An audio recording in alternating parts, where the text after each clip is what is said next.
Okay, so I wanted to work with a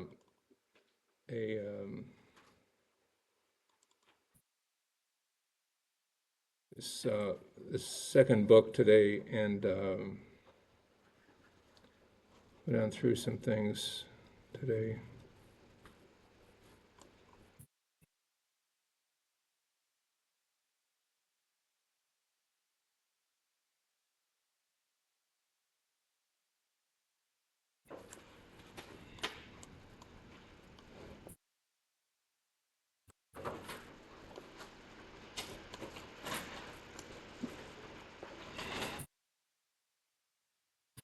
Okay, so we're starting into motors, and today we're just covering a little bit, and we're going to have some videos here in a second. So try to get that started, but we want to deal with DC motors first, and then thank you.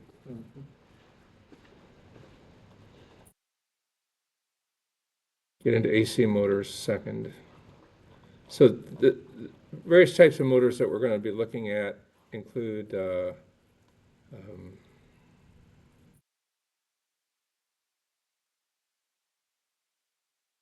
idea. We get the show on the road. Okay. Um,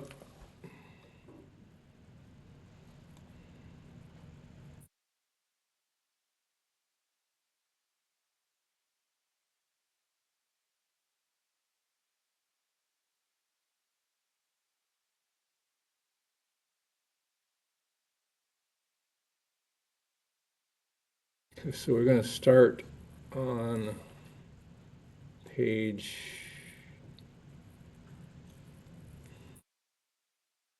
141, 142. Okay. So DC motors are our concentration today, and this is a DC motor, and that was built by me in 4-H in 1961, 62, 63.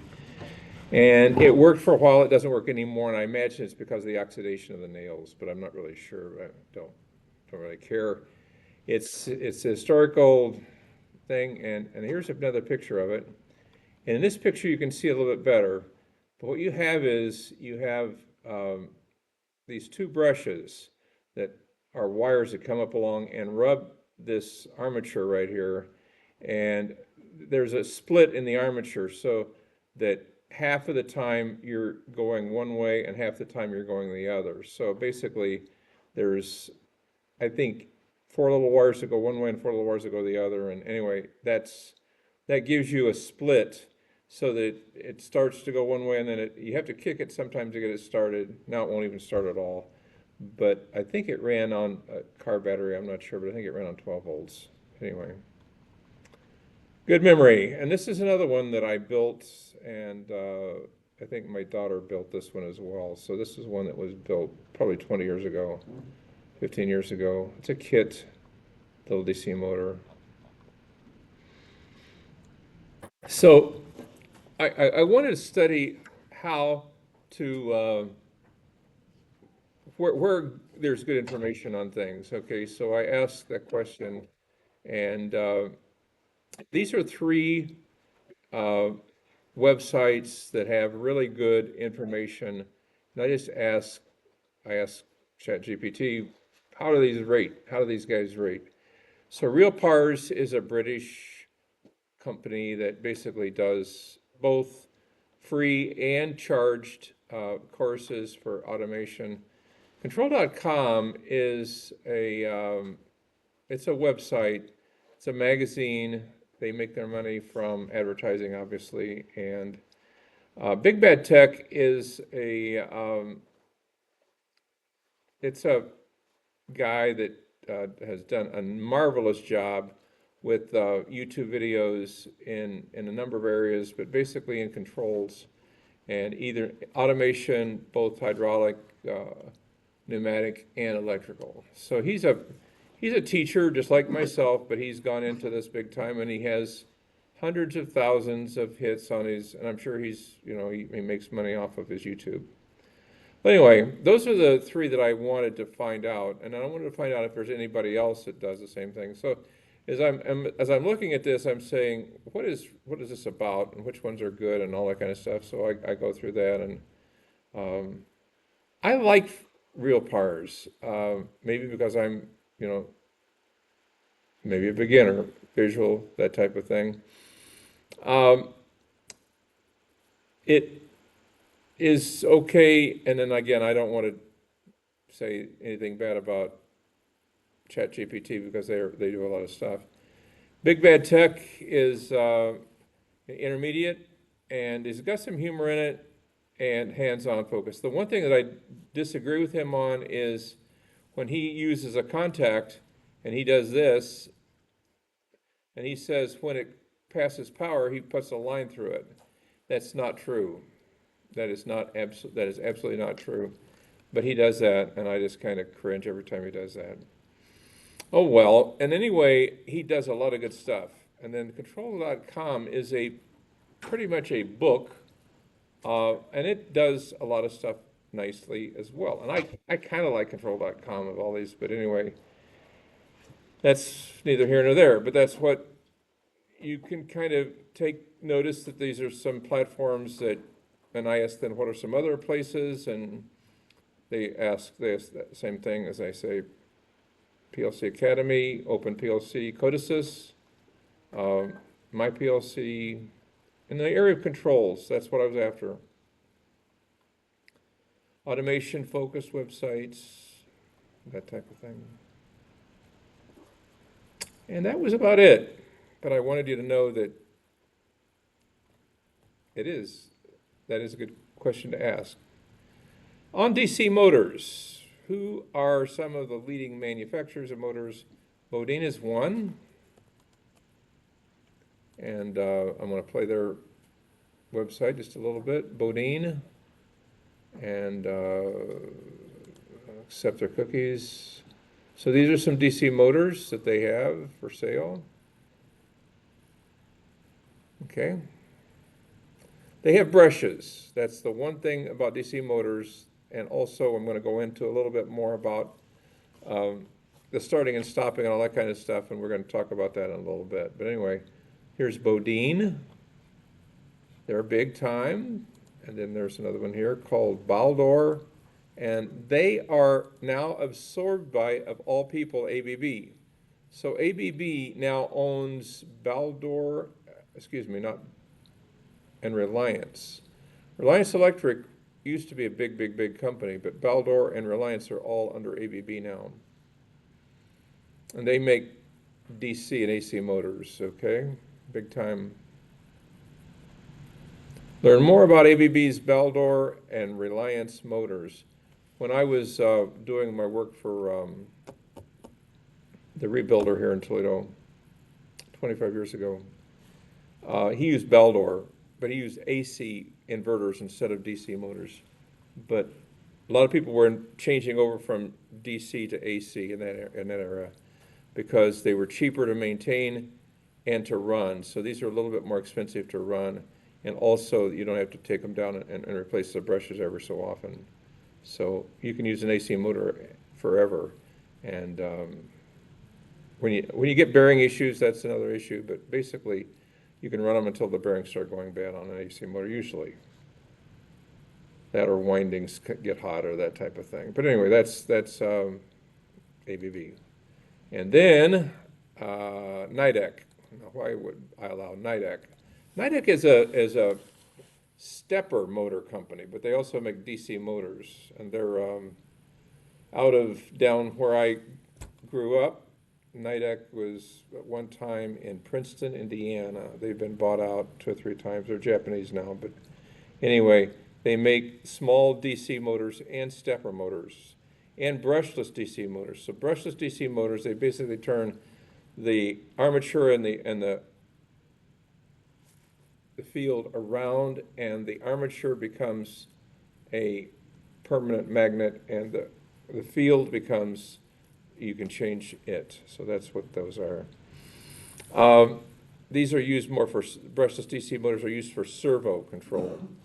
And we have some servo controller motors, and we're going to actually have those as labs later on. So this is a typical DC brushless, or I think those are called servo motors. Anyway, so we're going to just come down here and say, what is a DC motor?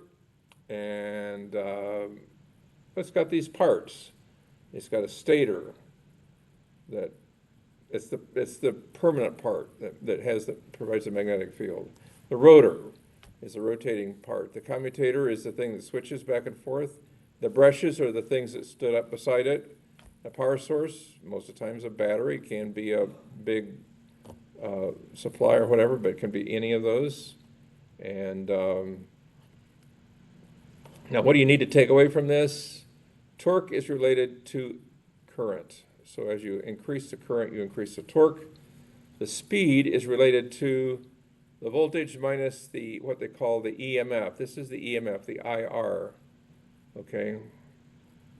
And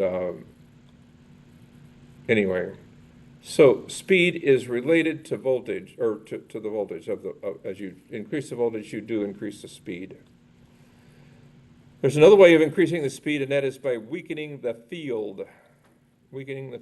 And as you do that, it goes faster and faster and faster. And I think I told you about when I first started my work at Libyon's Ford, I was amazed one day as everybody came back in that they were all scared to death that they just escaped with their lives. And they were in a room where a large DC motor had lost its field, and it took off on them, and it just kept going faster and faster and faster. And as a result of that, they all fled that room and they got out as quickly as they can. It's just a little bit of warning, but if you lose the field on a DC motor, a large DC motor, it just starts like that, and you don't want that. Get out. Okay, so here's a website on controlling of a DC motor. I like this kind of stuff, so you may or may not like it, but daggone it. I think it is, he's Brit, but anyway, you decide what you like or not. We're doing it.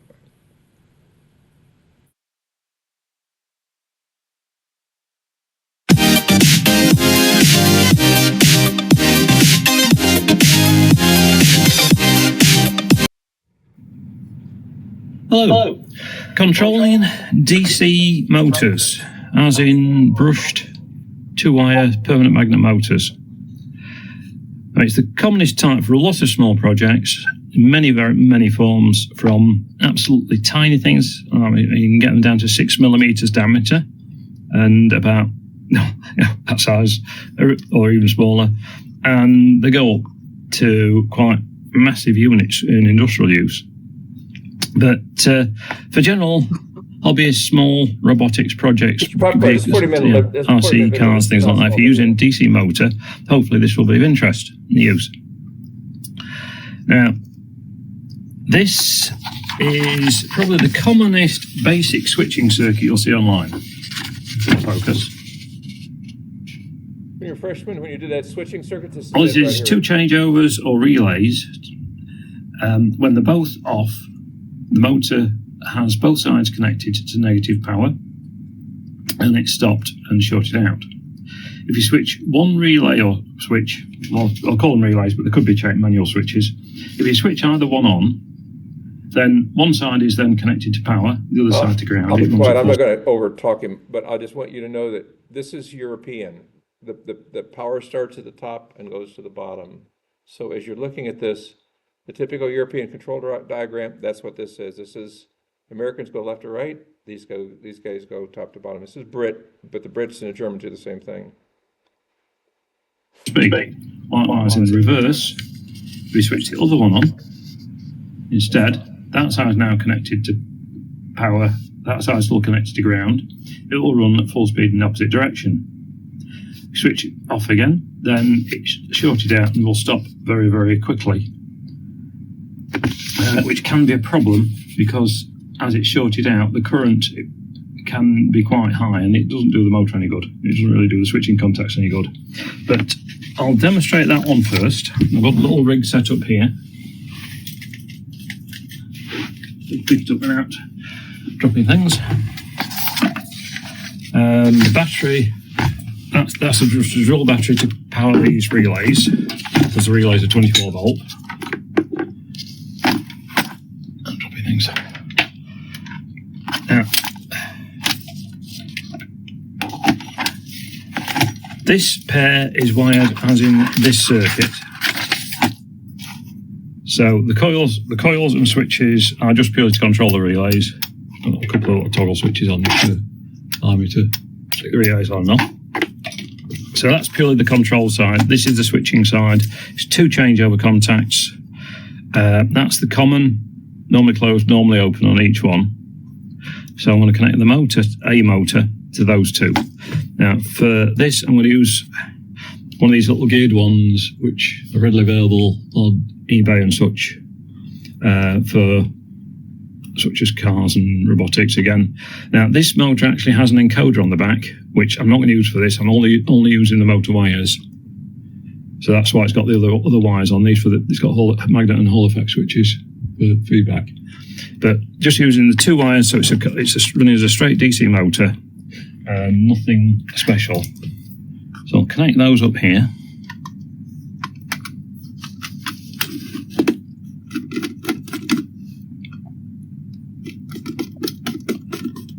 And the red and the black are the battery, or will be. I mean, polarity isn't important, as one's forward and one's reverse, and it depends which you decide to call which.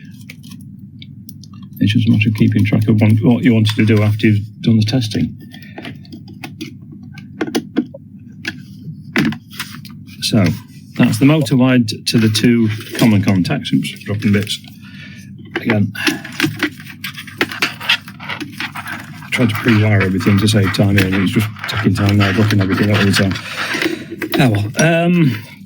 Right, so motor wired to the 2 common contacts. The 2 normally closed ones are connected to the black power wire. The 2 normally open contacts are connected to the red power wire. I'll put them on here. That's a 12 volt battery. Well, that's a Burlab type battery.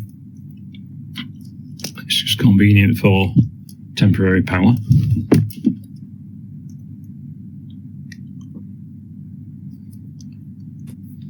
This gets good. I mean, I hate to say this, it's a little dry right now, but it does. Insulator caps. There's a lot of good stuff in this. Just to wedge the wires in place. So, right. So that should now run. Make sure everything's in view. I put a little tag of tape on there so it's easy to see it turning. I'm not sure how will the camera focus. You can see that's now running. For me, that's clockwise. That's what that way. All the way. I don't know why it's different speed. It's just the way the motor's made. I don't know why it's different speed. It's just the way the motor's made. But you can see that way.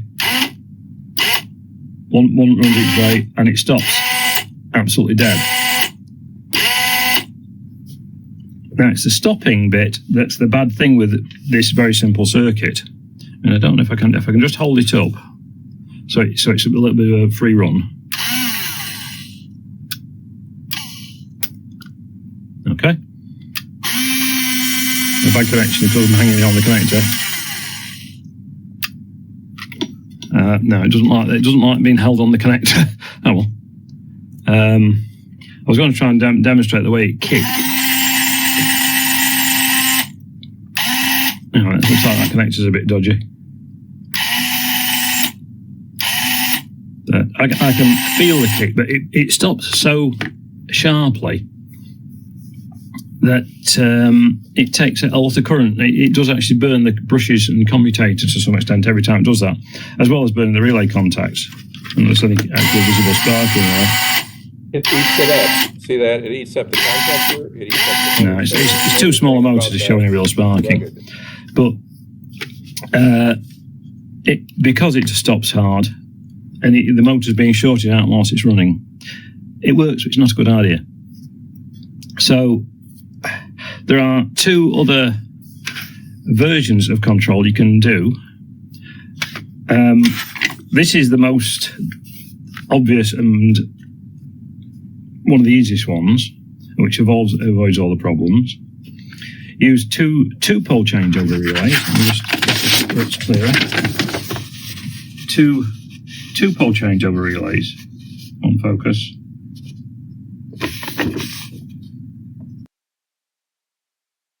Whoever invented this deserves a raise. Take a string and a pencil, twist off the faucet's old nozzle like this, then get the That's better. Cascaded. So the motor connects to the common on that relay, which is 2 poles. If the relay is off, then it's feeding through from the other relay, so ignore that for a second. If the relay is on, then the motor is connected directly to power and ground. As I say, if that one's off, then it's being fed from the common of this relay, 2 poles. And again, if that's off, then it's just connected through to the further through. If it's on, then it's connected to power and ground, but the opposite way around because those wires are switched, these are not. So it has forward and reverse. And as far as that goes, when both relays are off, the motor's connected through to these 2 wires, which you can either leave open or add a resistor to give controlled braking rather than the dead stop, or just letting it coast down. That's what the other 2 relays we've got here are wired for. So I'll just change the configuration to use those. Use Disconnect the resistors to battery do a dynamic brake. and swap the motor to the other relays. And this is done with big ones as well as small ones. The downside is you need a 2-pole switch rather than a single-pole changeover switch. Put them out of the way, these in.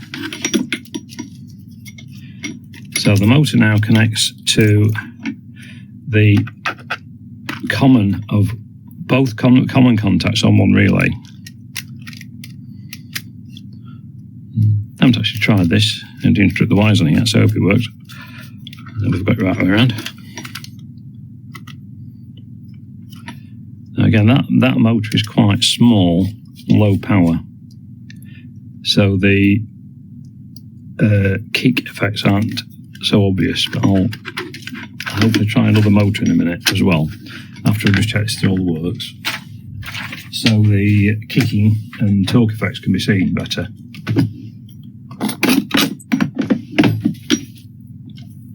So I'm not going to strip the wires on this yet.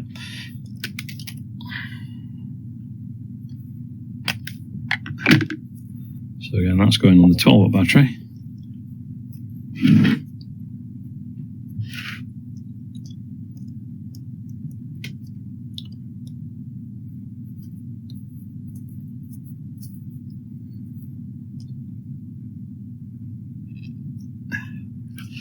Slide on there. So these are relays, but these could be two-pole changeover manual switches, one for forward and one for reverse.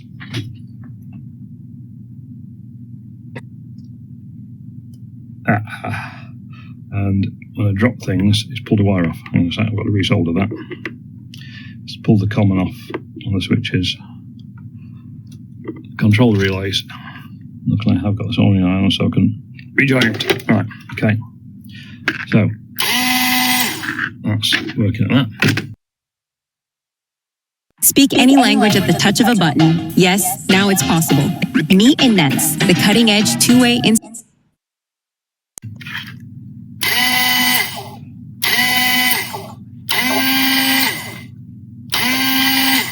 speed difference, as I say, that's down to something in the design of the motor. Just either brush wear or the brushes can be slightly out of alignment. If the brushes and permanent magnet field are slightly offset, the motor runs at different speeds in different directions. Now at the moment I have got a braking resistor in here, as shown on that circuit. So when both relays switch off, the motor is connected across a resistor.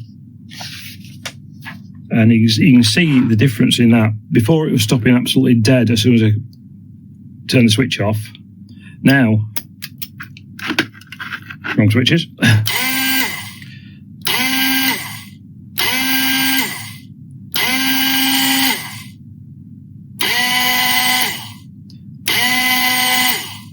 It's coasting down over about half a revolution of the wheel.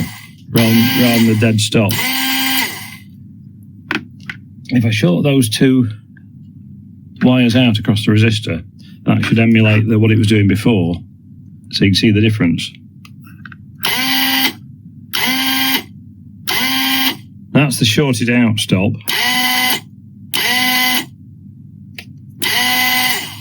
That's the gentler stop with the resistor. The resistor can be quite low, but the ideal value is when the peak current it takes from the supply voltage is about the same or not much more than the motor peak current. So it's not taking excess current and unduly loading everything. If I take one end of that resistor off,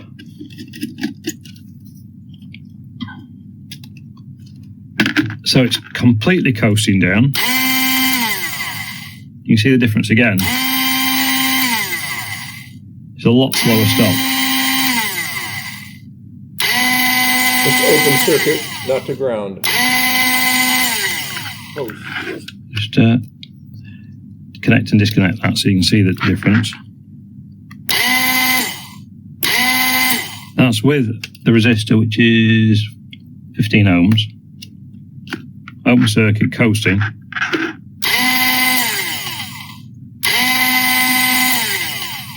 If that resistor was a bit lower, then it would stop quicker. But using a resistor switched across the armature is a standard way of safely fast braking motors, even very, very big ones. Some of the resistors can be absolutely massive. They're used for that. Or big metal clad things, and some of them need air cooling just to keep them cool because of the amount of power that's regenerated. Now that's another key point with motor control, with DC motors. There is nothing in principle different between a DC motor and a DC generator. If you turn the shaft of a motor, it will produce voltage. When it's being run, it produces voltage, and that's why the current drops off as they reach speed. Thinking we start cutting carbs, I need to drop my belly fat. Here's the most interesting weight loss fact I learned. When it's stopped, it's effectively just a resistor through the copper windings. There's nothing there to produce any back EMF voltage to generate the voltage the motor itself generates. So it just acts like a resistor and takes a lot of current, though it's still producing, of course, a magnetic field to try and run. As the speed builds up, the voltage it generates increases, back EMF that is, and then the resistance is only effectively working with the difference between the two voltages. So as the motor comes up to speed, the current drops right off until it's just enough to keep the thing running at its offload speed. And if you then add a load to it, the current will increase. I'll probably do a separate demo of that, but it's just a bit of background. That's why the currents are so important. When you first start a motor from static, it will take a lot more current, and it could be anything from like 3 to 10 or 20 times even the idle current, or the full load current, even the rated, whatever it's rated at. So you have to allow for that. So if the motor's got a running rating of, say, 1 amp, if you try and run it on a 1 amp power supply that trips out if it's overloaded, you probably find it just twitches and then shuts down, because the motor is probably trying to take anything from like 5 to 20 amps momentarily just to start up. And that current would drop off as the speed built up. And the same thing is happening in a way when you try and stop it, because it's acting as a generator. When it's at full speed, it's producing near enough the same voltage as the supply voltage. And if you short it out completely, then you're shorting that power from the motor, and all the energy is being dumped into the resistance inside it, which means a very high current spike. And that is not good. I mean, ideally, in fact, all really big motors tend to have soft start systems or speed controls, so they build up speed gradually and have a controlled braking. But for little ones like this, it's not practical. However, a simple modification, a simple circuit that includes a brake resistor can give you a nice, smooth control stop without damaging the motor. Now, I'll move this onto a large motor now, one of these, which should hopefully demonstrate the effects a lot better, because there's a lot more mass and will store a lot more energy when they're up to speed. The downside is that because they're not geared, it's difficult to see the actual rotation. With this, you can at least see it spinning. All you can tell, all you'll be able to tell with the other one is if it's static or not which direction it's moving or anything. I mean, that is just, again, it's just strapped down to something with a cable tie, so it's not jumping about on the desk unnecessarily. I'm trying to roll about. Much bigger motor. See what happens. This is one of my favorite little gifts to give. It looks so simple and elegant, and I Connect this back to the relay.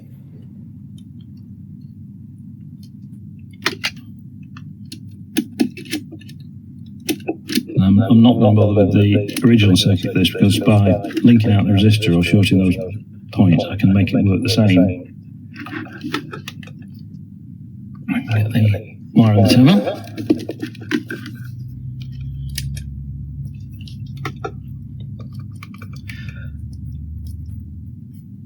I don't know what the actual current ratings or anything these motors are, I found. Can't even remember if it gives it in detail on the side that I got them from. Let me see. As often, the sellers are non-technical in a lot of places, and they just advertise based on the information they've been given by their suppliers, which is sometimes not accurate, sometimes confused. And sometimes it is accurate, but always take it with a pinch of salt if it's a non-specialist supplier. Right, so that should now run. You can see yeah, you can see the starting torque is enough to make the whole stand bounce.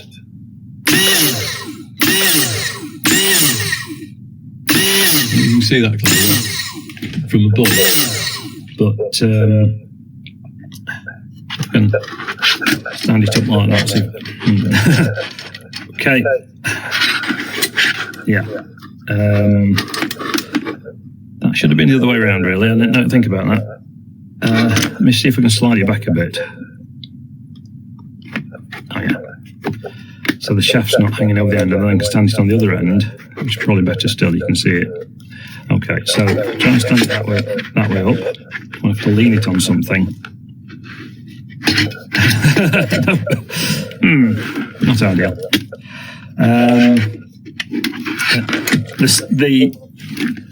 The stand's doing a wheelie effectively when I start it.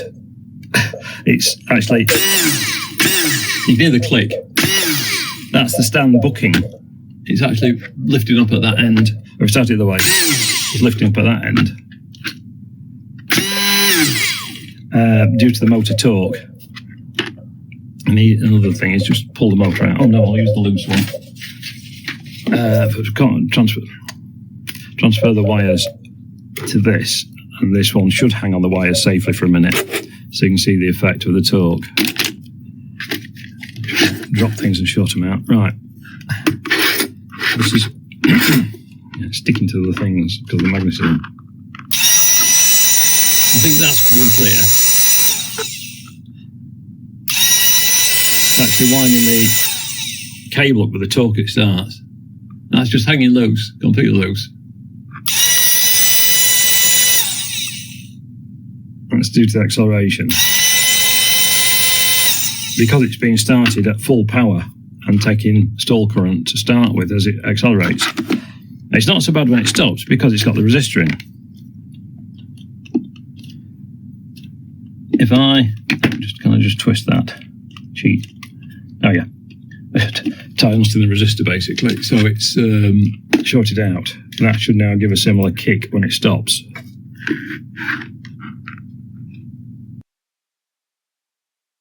On August 22nd, I told viewers that the road to artificial general intelligence was already bringing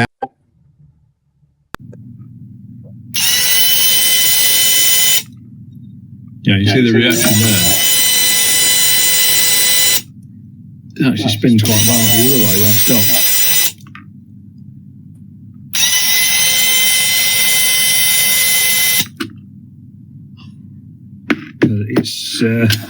It's stopping so sharp and the inertia is so high. Let me go back to the other one. So you can see the flag on the shaft again.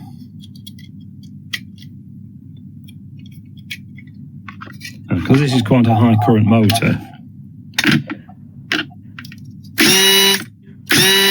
yeah, again, you can hear the second click from the stand bouncing, kicking up and bouncing as it stops at that. Now this is, as I say, a high current motor. I don't know what the running current is, but it's probably an amp or two at that. Well, or it would be under full load. Hopefully it's nothing like that when it's running light. If I put a much lower value resistor on, it should give a better braking effect. You can see at the moment that's now running through the 15 ohm resistor for braking, and it takes over a second to wind down. If I take the resistor out completely,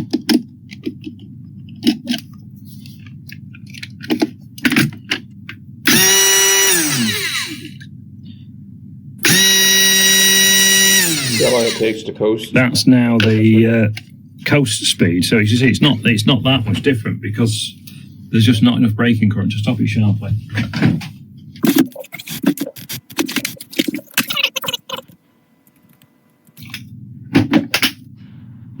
That's a 1 ohm resistor. If I connect that in instead of the 15, it's a bit more appropriate. That's going to take quite a high peak current, but because the motor's so big, it shouldn't do any harm.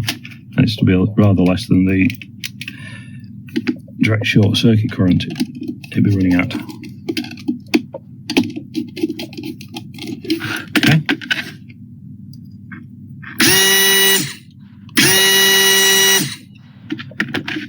So that shortened the stop quite a bit. It no longer kicks.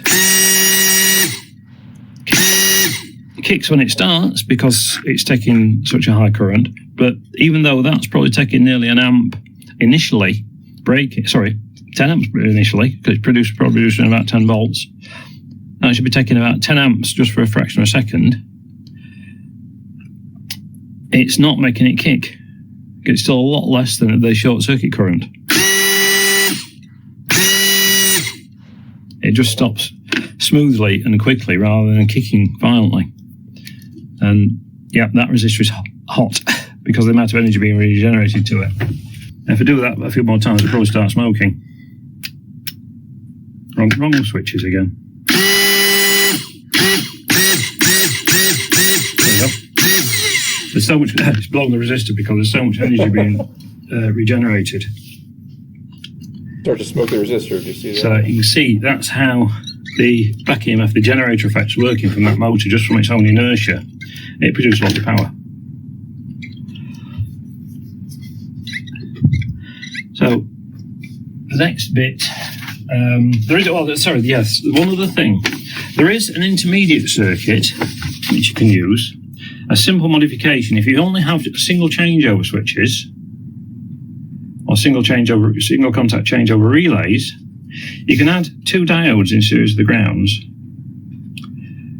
and a resistor across the top of them.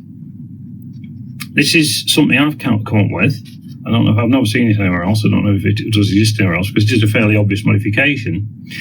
But what that means is there is no short circuit path between those 2 contacts in either direction because there's only one diode conducting and one's not conducting to get a loop through that to short the motor. So the motor can never be shorted out directly when it's switched to stop. But the resistors will connect across so you can still get the braking effect. If you need an emergency stop, a really fast stop, you switch them both to on, and then you get the short circuit through that loop. So you've got 2 stopping modes then. You've got a control stop for normal stopping, and an emergency stop. You could actually put the diodes in the positive legs instead and have the resistors that side. Then the default power off state would be the emergency stop, and both relays on would be the safe stop or the control stop. Then that would give you a safe power fail mode. And lastly then, if you're going back to that circuit, the most basic one, if you redraw that slightly, so put two switches above each other rather than the one changeover, you get something like that. So effectively, you've still got power from either side connected to either power or ground. You can have diodes to catch the reverse or exerce back EMF or inductive kick of the motor. Effectively, notice that's now a bridge rectifier configuration. So those will be the AC terms of the bridge rectifier, and that's the positive and negative outputs of it. Although it needs to be fast diodes for controlling and catching small short spikes. Replace those with transistors rather than switches or relay contacts, and that's what is called an H-bridge for electronic controller motors. That's one of the commonest forms of reversible electronic motor control. And in fact, you can buy little modules like this, which have two half-bridge dual switches on, already wired up with power terminals and control terminals, which allow you to control these either just as switches or with pulse width modulation. So the idea is that the on and off switching is happening far faster than the inductance of the motor will allow the current to change. You can control the speed smoothly. So that setup is in a pile of bits to the side of me, and it'll take a moment for me to change over to it. So just give me a minute. Needs to disconnect the existing rig.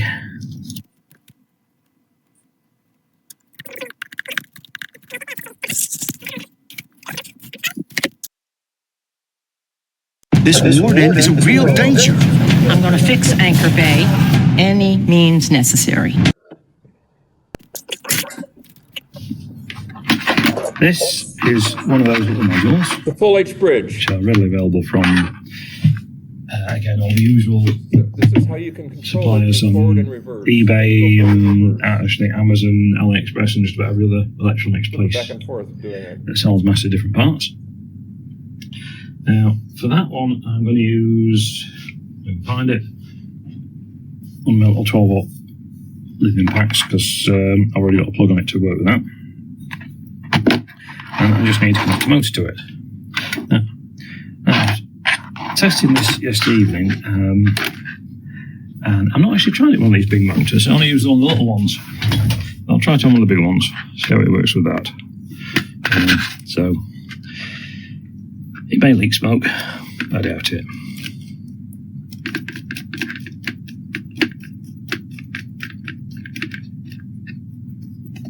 Obviously, you need to get the power input and the motor output in the appropriate places.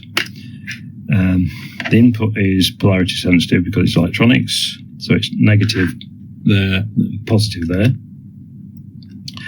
But the motor polarity doesn't matter. You can switch it to suit whatever you need, depending which of the control inputs you use for positive and negative directions. That's a little PIC circuit I lashed up to control this. It's giving a double pulse width modulated output, but basically one's high on one half of the cycle, the other's high on the other half of the cycle. There's no dead spots or any time that everything is off with that. It's either one or the other. The only thing that changes is the ratio, the time between the two. And that pot's not in use on this test rig. the one there is controlling the, it goes in analog input, that's read, and the analog output's fed directly to the PWM duty cycle register. So at the moment, with that centered, it's about 50% duty cycle. So both switches are on half the time, and the cycle rate is about 15 kilohertz, which obviously is way, way faster than the motor can respond. And because of the inductance of the motor, there's virtually nothing goes through it. So it's not quite perfectly centered. I might have just been doing kick-starting. Now I've actually got the enable switch on, that's why it kicked. If the enable switch had been off, both devices had been disabled, so nothing would have happened. Switch on.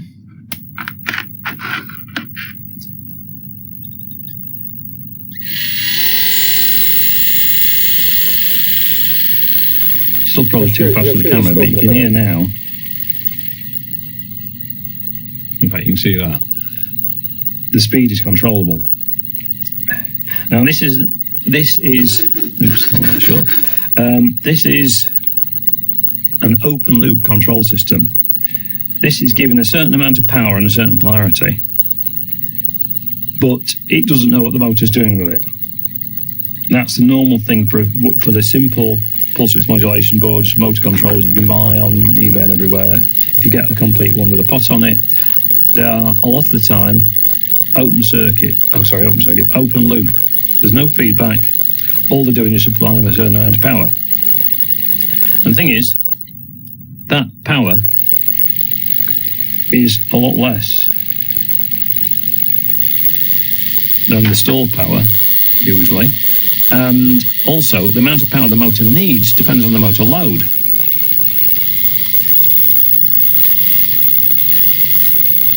So hopefully you can hear that. Just by touching the shaft. The motor's slowing right down, even though the amount of power being delivered to it is the same. Because as the current demand goes up with load, the speed drops. So that is a speed control, but it's open loop. And it's also fully reversible, which is the nice thing with H-bridge.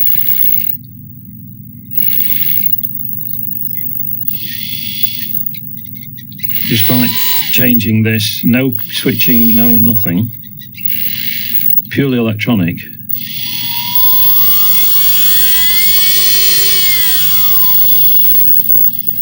The speed can be smoothly varied in either direction. Now, I'm operating this in the same way as most industrial motor controls work. They're not that common now on pure DC motors, but a lot of the stuff you'll see about H-bridge circuits basically switches one on permanently and then PWM's the other one. So the two diagonal switches. So it would use one as a direction, and then the other one on its own would have PWM on it. So the motor only ever gets power in a single polarity. In most industrial equipment, both sides are active all the time, and they're switching opposite directions all the time. But it's the difference between them that matters to the average voltage across the motor. So if they're exactly 50% all the time, the average power to the motor is zero, or the average voltage across the motor is zero. If you turn one on a lot longer than the other one, then you're biasing power through it one way or the other. Hello, my name is Kevin Rogers. I'm one of the SOC designers here at Grip 6, and I'm going to give you 10 reasons why purchasing a pair. I'll try and do some scope grabs to include in here to show the effect. This is what shows it. But because the switches are always on, somehow the control is a lot smoother. You don't have to reconfigure anything to reverse. Because using one on all the time, then you've got to change to a different one on all the time. The direction changes. And not only direction, but acceleration and braking.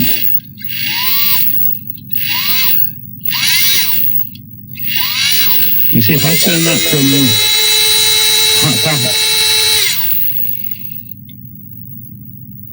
so it's difficult with this because it's only a pot. I haven't got any electronic means to switch that to 0 speed at the ADC, which I didn't think of that.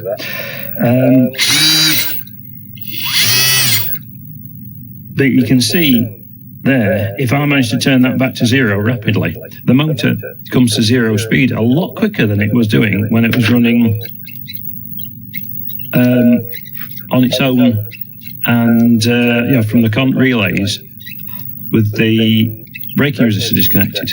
Rather than coasting down, it stops. And that's because the inductive effects of the switching, it makes it work a bit like a buck converter. And it's actually producing voltage each switching cycle, which is captured through the diode bridge and regenerated back to the supply. So its energy is being drawn from the motor back to the power supply. Rather than being wasted as heat in a resistor, it's actually returned to the power source. And in industrial applications, that can be to the effect that things actually have to have resistors, basically big shunt regulators and resistors, that dump the excess power if there's nothing else on the same power supply using it. You can be if you stop all the motors on the machine at the same time, so instead of one still running that can use some of the power, then it can produce massive amounts of power that have to be got rid of somehow. On a lot of older systems, it's just by switching a big resistor across the power supply to take some of that energy back and stop it overvoltaging. Newer systems can actually regenerate and put it back into the AC supply, but that's a far more complex system, but obviously nothing to do with little things like this that run off batteries. It's just trivia. That's still not quite at 0, it's just got a tiny bit of power going to it, it's trying to run. Which is an interesting effect to feel. You can see it's acting like a one-way gate on it. If we try and turn the shaft back, it hardly moves. If we turn it forward, then it goes slightly there until it stops. Anyway, that's an open loop speed control. Now, the next stage, if you wish to make something more accurate, is to use feedback.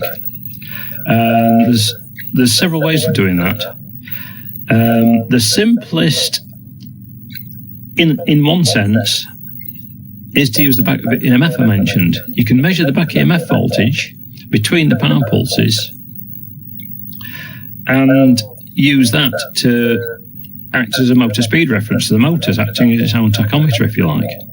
Though that does vary to some extent with the loading and the motor characteristics. But it works, and it's quite often used for non-critical industrial motor control. The more accurate ways of doing it are add a separate tachometer that's not influenced by current or anything like that through the motor, and use that as a speed reference and compare that to the set speed, then adjust the power to hold the set speed constant. And another method is, as with this style of thing, is have some kind of encoder on the motor, so you're getting a position measurement or a turns count measurement rather than a speed reference. But by knowing how many counts you get in a certain time, you're also measuring speed. You still get distance and time, so you've got speed reference. So that's another way of getting the feedback to work. Anyway, I think that's about it for this one. And hopefully I can do an update on this with some form of speed feedback. I can, with this chip has the same logic cell, configurable logic cells as the one I'm used in the combination lock. So it can, although it doesn't formally have a quadrature encoder input, by configuring the logic cells right, you can use those to count up and down and track a count. So it works the same as if it had got the quadrature counter input, effectively so. So that can work with an encoder input quadrature, or use another ADC to measure voltage from a tacho or from the motor itself, the back EMF. Though that, with a full bridge, that needs a differential amplifier circuit, because neither terminal is connected to power or ground. So you've got to do a separate independent measurement across the motor. Anyway, I'm waffling a bit, but I hope that's given you some ideas. I'll put links to the drawing sheet with the examples on, and hopefully I can add a bit of a capturing showing the PWM voltages, so you can see what I mean by the changing duty cycles and running at 50% at no speed. Okay, thanks for watching, and please like and subscribe if you'd like to see more. So, I don't want to always video you too much, but this is a good one, and it shows you basically how to control a DC motor, from the little bitty one to the biggest one you ever wanted to control. And the bigger ones do the same thing. They do the same exact kind of control. So if you want to go forward and reverse, H bridge. If you want to just do one side, you can do it that way. You can dump it to a resistor if you want to. It's the same circuit. It's the very same circuit. Big, little, or everything in between. Anyway, so anybody have any questions? Well, we'll be moving on to AC circuits and starting and stopping of AC motors, but this is it's a good start. This is a good, excellent video on this, and hopefully you got something from it. I don't have any questions for you. Oh, by the way, do you want to see if we got any more after 11? I don't know if they've done 12 or not. Let's go check and see. ECNM.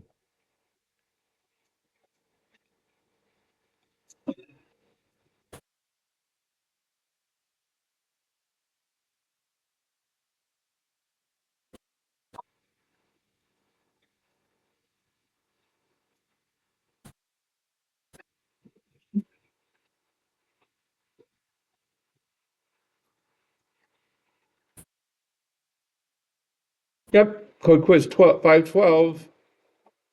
There it is. There should be. So you got another one. Let's keep going every week. You know, really, whether you like it or not, you're going to get some code. You're going to get trained on some code. You're going to find it gets to be a habit after a while. You're not doing anything else, check, see what the latest code quiz is. It may not be something that you like doing, but on the other hand, you got to do it for me, but on the other hand, it will make you much better at this kind of stuff. Just knowing where the code's at, knowing a little bit about it. Eventually buying a book and actually reading through it. Take care. I'm going to shut down.